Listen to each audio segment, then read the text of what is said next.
Hello guys, আসসালামু আলাইকুম। কেমন আছেন? তো একটা ব্লগ নিয়ে আসলাম কত বড়। এই যে এই বুড়িটা এখন আমি খেয়ে নিব।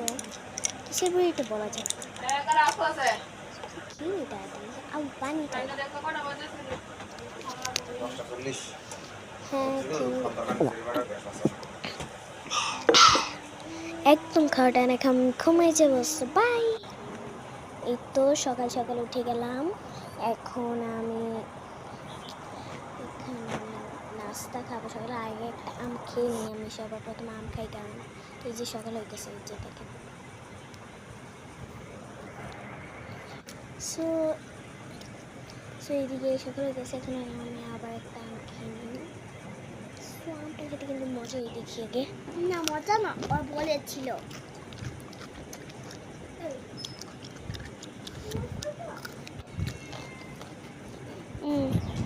জানে কেন দুধ দেবো সকালে, সকাল হয়ে গেছে। এটা অনেক গরম দুধটা, আমি খেয়ে নিই।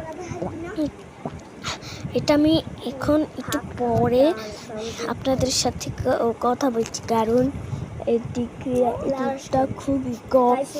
এখানে মিল্কটা খেয়ে নিব। মিল্কি না, মিল্কি। চুপ, বেশি কথা বলিস। হ্যালো গাইস, আমি ওর বোন লাগি, ওই খালি আমার সাথে কথা। এই তো আমি কিছু করে